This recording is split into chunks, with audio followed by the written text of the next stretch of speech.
Sejam muito bem-vindos, pessoal, a mais um vídeo. Mano, agradeço mais uma vez vocês por estarem aqui com a gente novamente para bater esse papo. Vamos conversar um pouquinho sobre futebol. Ontem eu fiz um vídeo para falar lá sobre o possível interesse, né, dos dirigentes do Flamengo pelo Anderson Barros. E eu trouxe algumas informações aqui incorretas sobre a gestão do Flamengo. Tinha falado que o Flamengo não tinha ali um diretor de futebol, mas na verdade tem, é o Spindle, né? E o gerente de futebol é o Luiz Carlos Azevedo. É isso, não é? Me corrijam aí, quem souber se eu estiver enganado. Porém, a notícia sobre a contratação do Barros e tudo mais, isso daí ok, realmente saiu lá no Terra.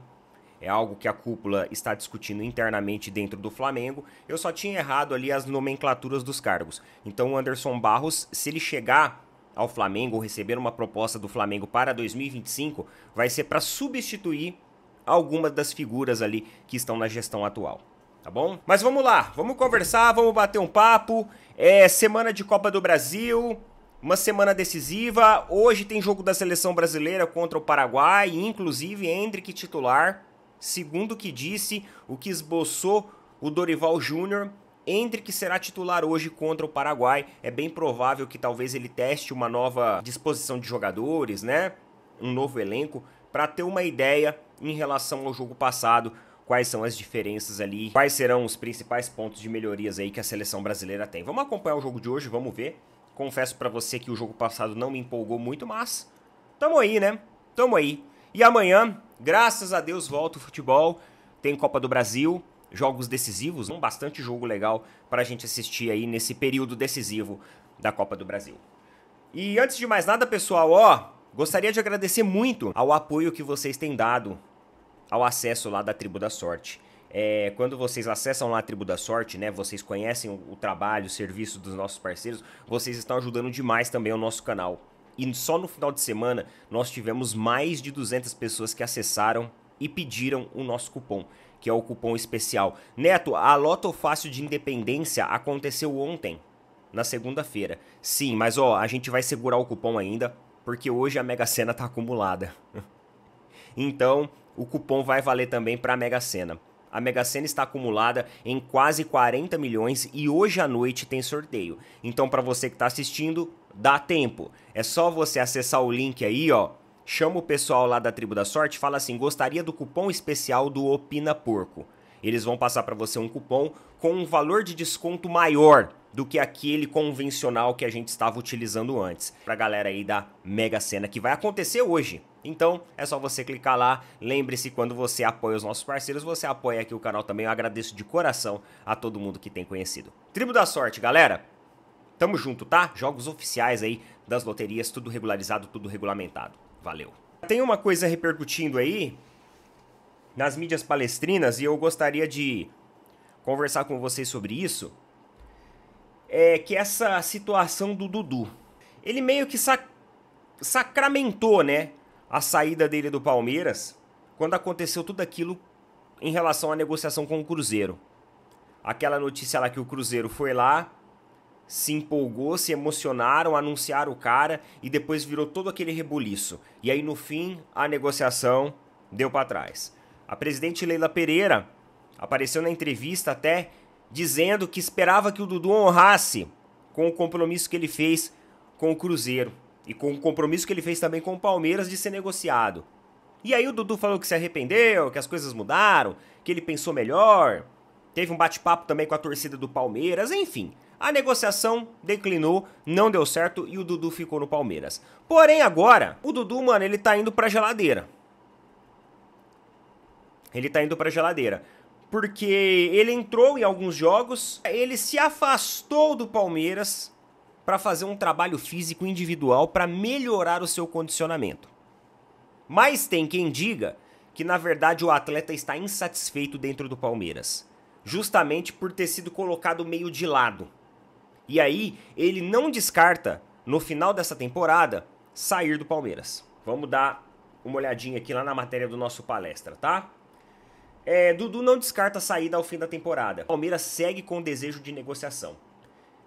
Desde 2015 no Verdão, o atacante é um dos ídolos da torcida palmeirense e tem contrato válido até o fim de 2025.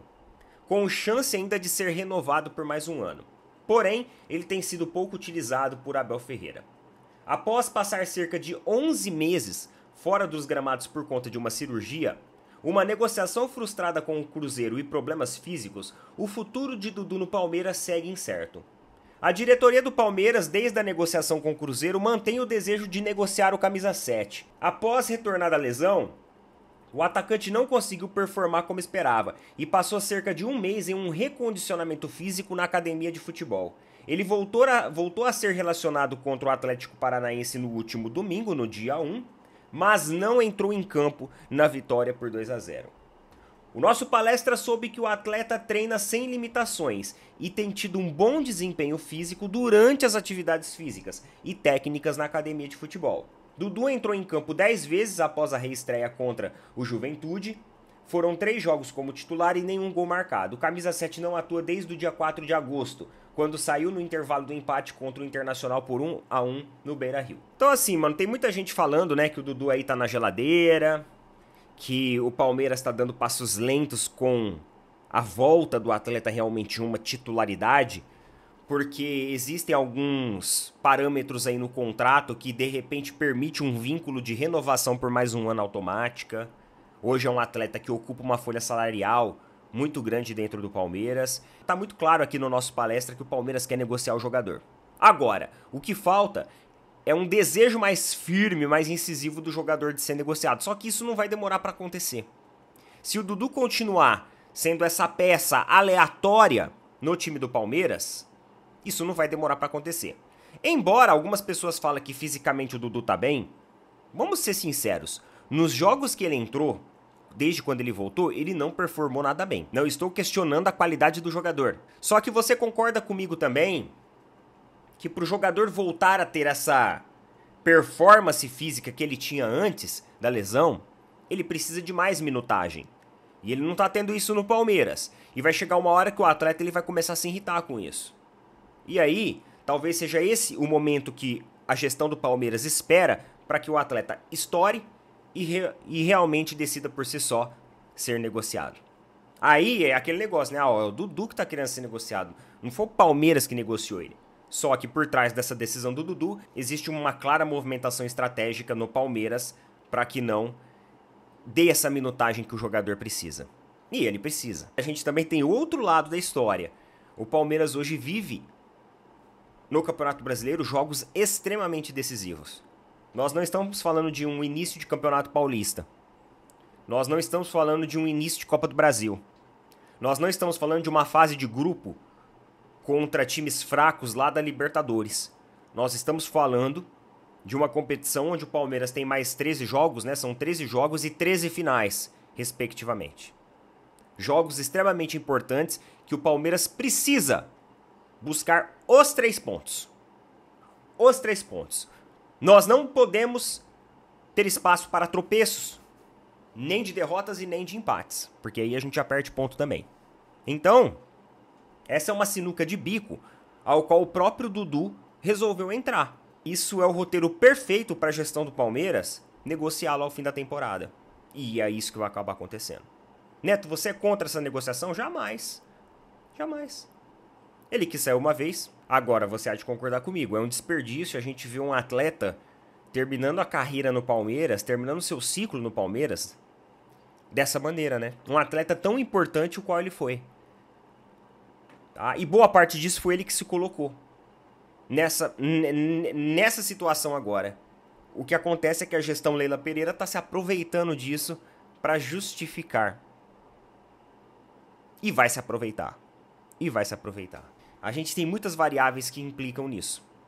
Então, eu também não vou condenar o Abel de não estar escalando o jogador, visto que fisicamente, na sua performance, ele não está rendendo nem entregando aquilo que ele entregava antes. E agora a gente não pode bobear. Não pode bobear. Tá bom? Coloca aí o que você acha a respeito disso.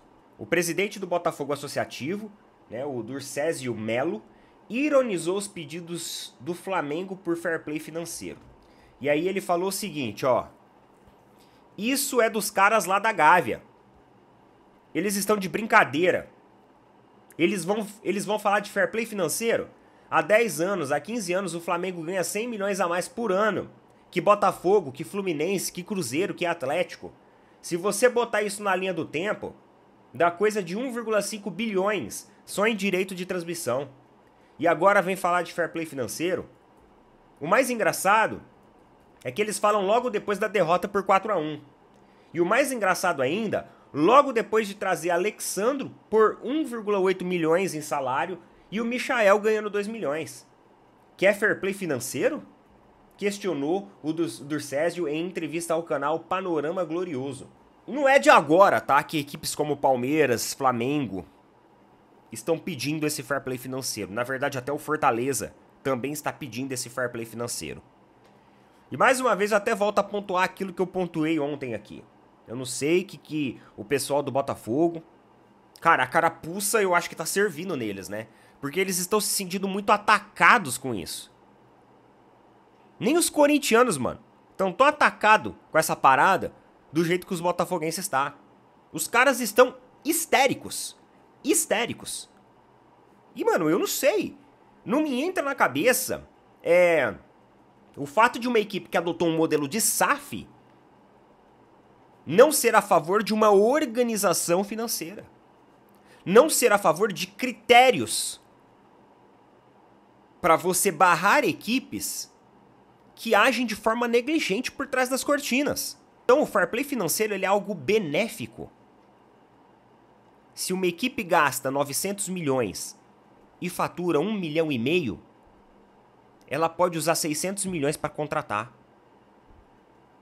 Se ela tiver com seu fluxo de caixa organizado, ela pode contratar. Não tem o fair play financeiro que eu penso, e aí eu falo para vocês o que eu penso de fair play financeiro, não é teto de salário, não é teto de contratação, não é limitar, mas é você permitir com que a equipe faça contratações de acordo com o lucro operacional líquido dela. Então, se terminou o ano no balanço financeiro oficial demonstrado, ela teve um lucro líquido de 400 milhões de reais, esse clube de futebol ele pode fazer contratações dentro da casa dos 400 milhões de reais. Se ele quiser contratar um jogador de 400 milhões, ele pode. Se ele quiser contratar 10 jogadores de 40 milhões, ele pode. Isso alinhado, claro, ao fluxo de caixa. Tá? É só uma maneira simplista de eu explicar para vocês o que eu penso do fair play financeiro. Mas agora eu tô vendo muita gente saindo contra o fair play financeiro dizendo que vai limitar o futebol. Não vai limitar. Futebol ele é limitado quando você tem equipes brasileiras que não honram os seus compromissos. Aí fica devendo para banco, fica devendo para empresário de jogador, fica indo na justiça lá da FIFA. E aí sabe o que acontece? Sabe como que o Brasil ele é visto de fora? Como um país que é bagunçado, como um país que não tem credibilidade financeira. Ah, tem um futebol muito bom, bem competitivo, mas não tem credibilidade financeira nenhuma para investimento. Isso faz com que, as empresas corram do Brasil, com que jogadores, empresários corram do Brasil. Quando você organiza as coisas, você tende a virar os holofotes e enxergar o futebol de uma maneira mais idônea. Isso passa confiança para as pessoas injetarem mais dinheiro aqui, para jogadores estarem mais seguros de atuarem aqui.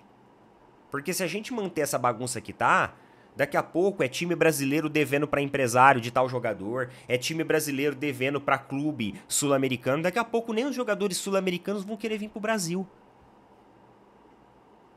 E os brasileiros vão querer ir embora. Então é uma cadeia. É uma cadeia econômico-financeiro que tem que ser organizada e tem que ser otimizada. Ela tem que ser saudável. Não é uma questão de, Neto, mas você acha justo um clube ganhar mais em direito de transmissão que o outro? Depende, se ele vender mais, é isso. É isso. Se você abrir um boteco e o cara do outro lado da rua abrir outro boteco e o boteco dele lotar mais que o seu, ele vai movimentar mais que você. É economia, gente. A matemática é assim. É isso. Eu não sei porquê. Esses caras estão dando esse murro contra si mesmo. Tá bom? Coloca nos comentários aí o que vocês acham a respeito de tudo isso. Não se esqueça mais uma vez de apoiar os nossos amigos aqui da Tribo da Sorte. Esse vídeo é um oferecimento deles, mano. E aí a gente volta. Tamo junto, valeu, falou, até mais.